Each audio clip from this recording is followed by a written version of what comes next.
Ladies and gentlemen, I have always opined on this platform that in politics, nothing happens out of mere coincidence, and that everything in politics is normally well planned, well scripted, and executed to achieve a specific political objective. Nothing in politics just happens for the sake of it. Why do you think Rigathi Gachagua was not at State House when William Ruto and Musalia Mudavadi were receiving King Charles and Queen Camilla at State House in Nairobi? Do you think it was not by design for Rigathi Gachagua to be out of the country? The truth of the matter is that William Samoei Arap Ruto cleverly designed a strategy of ensuring that Rigathi Gachagua did not receive King Charles into the country. Why am I saying this? First of all, let us look at a photo that is making rounds and trending online. In that photo, President William Samoei Arap Ruto and Rachel Ruto are seen introducing King Charles to Musalia Mudavadi, who is the Prime Cabinet Secretary. The truth of the matter is that the person who ought to have been introduced there is none other than Rigathi Gachagua. And the Kenyans took note of that. And already they've even created a Photoshop of the same. And in that Photoshop, Rigathi Gachagua is seen outside, trying to look through the window, whatever is happening inside here. Kenyans are not mad to just create those kinds of video of photos. And then another second Photoshop is where William Ruto and the king are walking in a State House. And then Rigathi Gachagua is also photoshopped, following them, his trademark joggings. It's because Kenyans understand that Rigathi Gachagua ought to have been at State House in Nairobi. Why do you think Rigathi Gachagua was missing in action? This visit by King Charles, in my view, is significant and is one in a lifetime. Because number one, this is the first state visit the king is actually making to Africa and in any Commonwealth nation since he took over.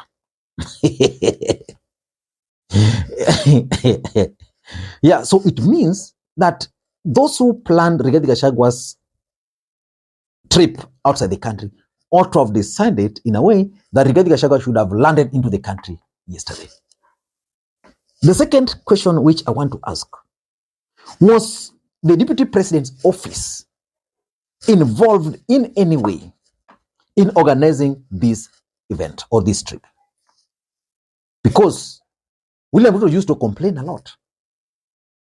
If Rigathi Gachagua's office was involved, why is it that Rigathi Gachagua was allowed out of the country?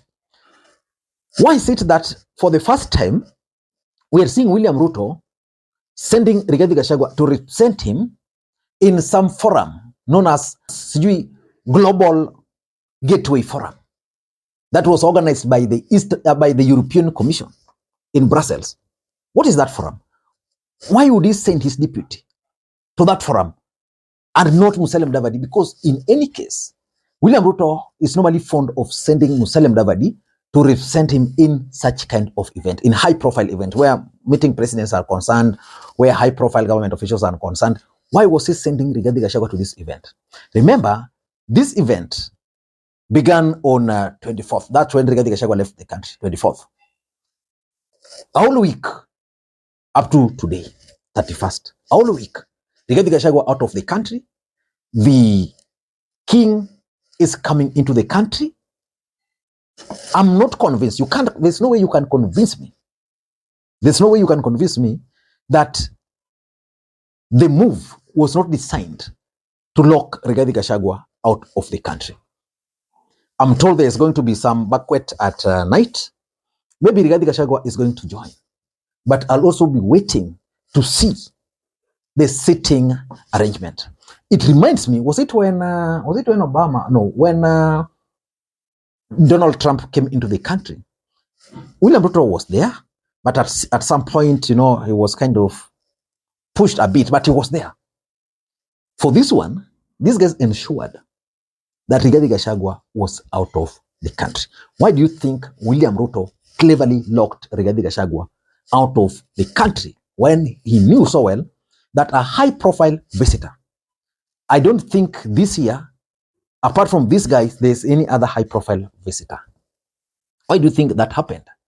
That's exactly what I want us to analyze in this video. Before we do that, for those who are watching this channel for the first time, please take a second or two, click that subscribe button so that next time we produce a video like this, YouTube will automatically notify you. And to the subscribers, I want to continue thanking you guys for your continued support, because without that support, this channel cannot be where it is. Ladies and gentlemen, without any further ado, allow me to dive in. But before I do that, also let me take this opportunity to thank the individuals you are seeing their names there on the screen for the coffee which they sent me earlier today. Thank you so much, because it goes a long way in supporting the channel. You can also do the same using the numbers you are seeing on your screen. Ladies and gentlemen, why do you think Rigathi Gachagua was actually locked out of the country during this high-profile visit? Number one, if you ask me, the story about fallout between Ruto and Rigathi Gachagua is true. So for me, this is just a confirmation that William Ruto is actually undermining his deputy. He made a promise that he was not going to do the same, because Uhuru Kenyatta really frustrated William Ruto. There is no way, there's no justification whatsoever. I was reading through some posts on Facebook here, online here. There's a gentleman called Abuga Makori, who was a NASA guy, nowadays working for the Office of Interior as a blogger, blogging for government. This is what he's posting, because sometimes you just need to understand to figure out what these guys are saying.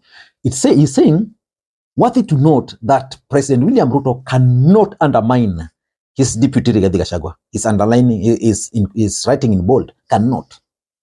Rigiji is on his way. Rigiji is on his way from Germany. And that's why PM Musalia Mudavadi took the position in State House, Nairobi, to usher in King Charles and Queen Camilla. So he's also acknowledging that Musalia Mudavadi actually took the position of Rigathi Gachagua. In an ideal situation, the person who would have been out of the country to represent William Ruto would have been Musalia Mudavadi. And by the way, at some point, William Ruto transferred some of the functions of the Office of the Foreign Affairs to Rigathi Gachagua's office. What happened? Because later on, Musalia Mudavadi was appointed as the Minister for Foreign Affairs. What happened? I don't know. So the question is, was Rigathi Gachagua's office involved in the planning of this visit? Why did Rigathi Gachagua accept to leave the country? Remember, today I was also reading some newspaper headlines, and in that newspaper headline, I think there is some supplementary budget, and in that supplementary budget, the office of the deputy president has actually requested more money than the office of the president. That's also by design, because someone wants to portray Rigathi Gachagua in bad light. There's no way the office of the deputy president can get more allocation than the office of the president. So if you ask me, just like people denied a fallout between Ruto and Uhuru, if you like, you can deny, but I know for sure that I was one of the first individual to point out a fallout between Ruto and Mudavadi. Ruto and Uhuru Kenyatta during that time, in one of my videos where Uhuru sent Rachel Mamo to represent him in some event here in Kisumu, and Ruto was also present at that particular event. So you can deny, but it's going to come out. It's just a matter of time. Number two, maybe Rigathi Gachagua was also locked out because of untamed mouth. Before I explain that, ladies and gentlemen, allow me to also take some commercial break and pay close attention to this. Ladies and gentlemen, allow me to introduce you guys to Edu Monitor. Edu Monitor is a digital educational content library that provides teachers, parents, and schools with resources to enhance existing curricula. It aims to create educational experiences that enables children to reach their full potential. EduMonitor offers a variety of features including thousands of videos, games, quizzes, worksheets, and more covering all core subjects and skills. It also offers engaging lesson plans that make learning fun, specialized learning that leverages on students' strength, and real-time reporting for monitoring student learning progress. EduMonitor is the ultimate digital learning platform for K-8 education. It can help teachers transform their teaching and learning experience and help students succeed. Join EduMonitor today and discover how it can make learning fun and easy. Visit their website and follow them on social media to learn more. You can use my code LEE23 to qualify for 20% discount. Register now and enjoy. Now, I was saying that probably Rigathi Gachagua was locked out because of his untamed mouth. You know, the visit by King Charles is actually something that is being discussed globally because of the issues to do with Mau Mau, the issues to do with the painful past, like Associated Press is saying, for example, that King Charles is in Kenya for his first state visit to a Commonwealth country as a monarch. Buckingham Palace said he will acknowledge the painful aspect of the country's shared history while underscoring his commitment to an organization that's been central to Britain's global power since World War II. Basically, the truth is, there's the aspect of history which involves Mau Mau. And you know Rigathi Gachagua, sometimes you cannot block his mouth.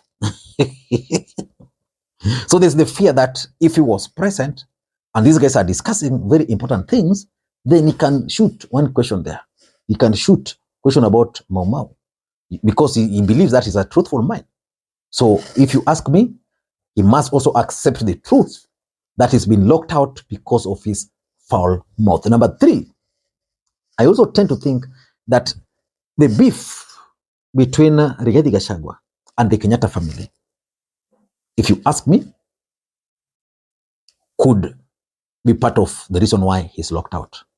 You know, the Kenyatta family is one of the dynasties in the Republic of Kenya. They enjoy a lot of support from these other dynasties. Then you go and raid their farm, you go and talk at them the way you want. Then they are coming to Kenya. They'll simply tell their embassy that us, we don't want that guy. Remember what happened to Moses Kuria the other day? Moses Kuria was locked out of a meeting by a junior trade representative from the US, said, I'm not meeting your cabinet secretary. It never happened. Moses Kuria was just locked out there. They went to the US. The person who was introduced as the cabinet secretary for trade was another person. This is what happened to Rigathi Gachagua. These guys don't want Rigathi Gachagua. And lastly, again related to Mau Mau issue, the issue of compensation. If Rigathi Gachagua has been demanding the Kenyatta family to compensate the Mau Mau, what about the British? Who are the main people? Huh? So I don't know what you think, but for me, I'm 100% sure that William Ruto cleverly locked Rigathi Gachagua out of this visit. The reason he did that is well known to him. I don't know what you think. That's my take. Until next time, this is Lee Makwiny. Bye-bye.